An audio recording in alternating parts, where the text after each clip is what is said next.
नमस्कार. हे बघा कसं एरिया आहे. इथं घरं वगैरे आहेत आणि वडगाव केशवनगर ना, केशवनगर सेकंड क्रॉस. आणि इथं घराच्या आत असं साप आलंय, इकडून आत गेलाय असं म्हणतायत. आणि असं जागा आहे, म्हणजे हे हॉल आहे, बेड वगैरे पण आहे. तर इथून आत गेले म्हणतात. मग बघूया आपण कुठं गेले. इथं आहे, एकदम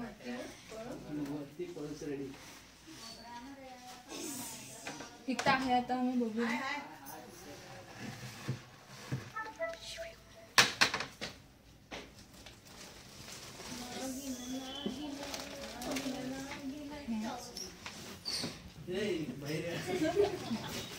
हे बघा धामण जातीचा साप आहे.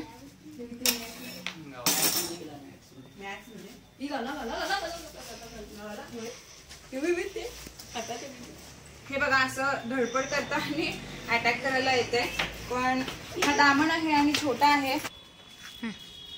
हे बघा असं रॅट स्नेक होतं आणि रॅट स्नेकच असं खूप करून असं म्हणजे जेव्हा स्पीड जाते तेव्हा म्हटलं तर रॅट स्नेकच असू शकते की. आणि हे बघा किती सुंदर पण दिसतंय ह्याचं कलर वगैरे. जसं इथं आजूबाजूला घर आहे, बघू शकता चांगले घर बांधलेले आहेत.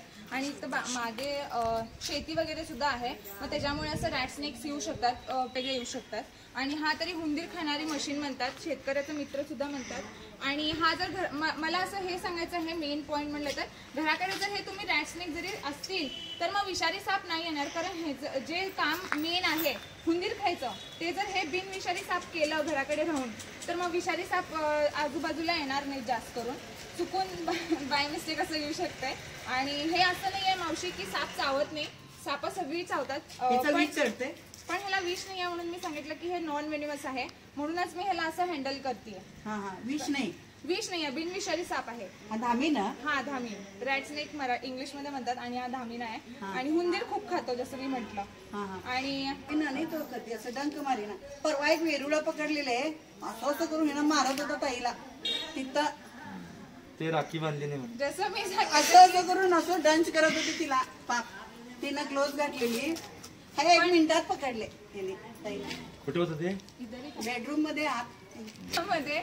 जसं मी बोललं की रॅट स्नेक वगैरे आता जर भक्ष वगैरे खात असेल, हुंदीर वगैरे खात असेल तर मग असंच तिकडे आपण जात असेल किंवा इकडे तिकडे जात असेल तरी ते मग आपल्या शेतात वगैरे सोडतात. का म्हणजे हे भक्ष खात, ह्याचं जे मेन काम आहे हुंदीर खाणं, ते हे काम करतं. आणि इकडे कसं आहे आमच्या इंडियामध्ये की रॅट्स वगैरे स्नेक्स वगैरे आले तरी रेस्क्यू लोक म्हणजे रेस्क्यू करायसाठी कॉल वगैरे येतोय. आणि परत त्यांनी देव म्हणून मानतात. पण एक गोष्ट चांगली पण आहे, एक गोष्ट वाईट पण आहे.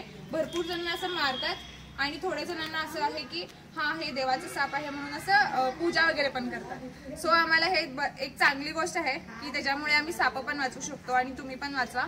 आणि जर तुम्हाला आमचा व्हिडिओ आवडला तर नक्की लाईक, शेअर आणि कमेंट करून सांगा. आता मी याला पॅक करते.